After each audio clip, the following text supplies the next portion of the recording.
Et pourquoi Jules Renard? D'une part parce que Jules Renard est connu de tout le monde, et puis encore plus de notre région, puisqu'il a écrit son œuvre principale à Chîtry-les-Mines, hein, donc effectivement vous lui avez laissé une trace.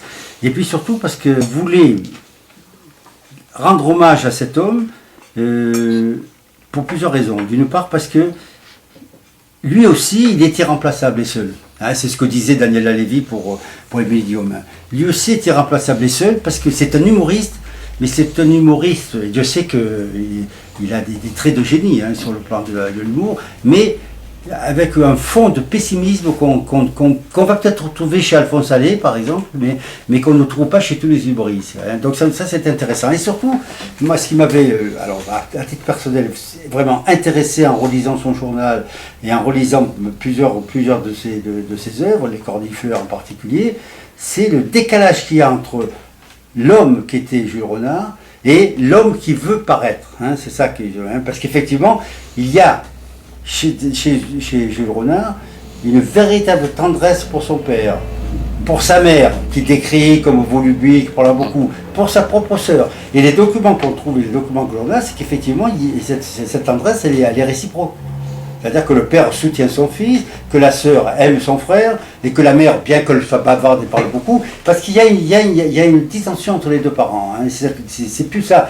C'est pas un problème entre le petit Jules Renard, futur Jules Renard, et sa mère, hein, mais qu'on va retrouver dans Mme Le Pic, c'est une dissension entre les deux parents, qui ne s'entendent pas, qui sont vraiment opposés. Et ça, il en a souffert jeune, Jules Renard. Et du coup, il va sublimer ça dans un rejet de la mer à travers Madame Le Pic de Poil de Carotte. Mais c'est pas la réalité. Donc, ça nous a intéressé, c'est pour ça qu'on a intitulé d'ailleurs la biographie « La vie brisée de Jules Renard », parce qu'on a vraiment l'impression qu'il y a une brisure qui traverse cet homme. C'est-à-dire, effectivement, c'est pas Poil de Carotte, Jules Renard, alors qu'il s'identifie à Poil de Carotte, et que quand on dit Jules Renard, c'est Poil de Carotte. Et je le dis dans la biographie, les derniers mots de son journal, et je sais que le journal est important, il a commencé en 1887 jusqu'au jour de sa mort, hein. Et malheureusement, tout le monde le sait, il a été amputé au moins de 50% pour son épouse parce qu'elle trouvait qu'il était trop méchant et trop dur pour certains de ses contemporains. Mais même ce qui reste, c'est dire la difficulté. Et les derniers mots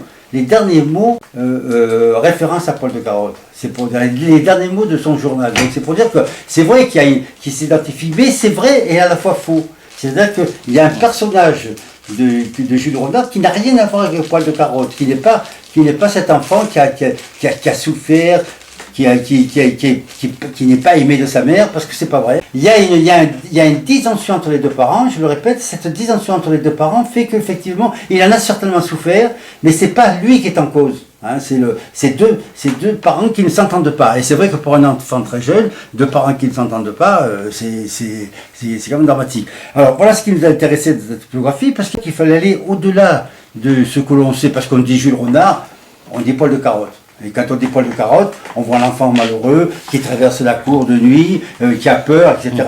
Ce qui ne correspond pas à la réalité, mais qui correspond certainement à une façon de Jules Renard de rêver sa vie et de l'imaginer. On peut en citer quelques-unes au hasard, par exemple, tiré de son journal, puisque c'est dans son journal, je le rappelle, écrit de 1887 à 1910, toute sa vie, si vous voulez. Par exemple, parlant du langage, de la littérature, un mot si joli qu'on le voudrait avec des joues pour l'embrasser. Il parle beaucoup des femmes, hein, malgré toutes les coupures qu'a pu faire son épouse à sa mort. On trouve encore des passages et il est assez misogyne, il faut bien le reconnaître. La femme parle toujours de son âge et ne le dit jamais. Alors il est poète aussi par certains moments. Il dit par exemple, en 1889, on trouve cette phrase « Chaque matin, boire une tasse de soleil et manger un épi de blé ». Un peu critique social quand il dit par exemple « Les bourgeois, ce sont les hommes ». Avec une femme, l'amitié ne peut être que le clair de lune de l'amour. Le savant généralise, l'artiste individualise, ce qui est une bonne connaissance effectivement à la fois de la science et du monde artistique. Hein. Ce qui est intéressant chez lui, c'est l'autodérision. C'est-à-dire que c'est quelqu'un qui ne se prend pas au sérieux. C'est un pessimiste, on l'a dit tout à l'heure, qui ne se prend pas au sérieux. Par exemple, il dit « Si vous avez envie de rire, vous me trouverez spirituel ». On a 20 ans, depuis 15 ans jusqu'à 30 ans. Le 26 mars 1892 dans le journal, Il voudrait donner à manger aux mots dans le creux de sa... La formule nouvelle du roman, c'est ne pas faire de roman. Un livre nous déplaît partout où il nous ressemble.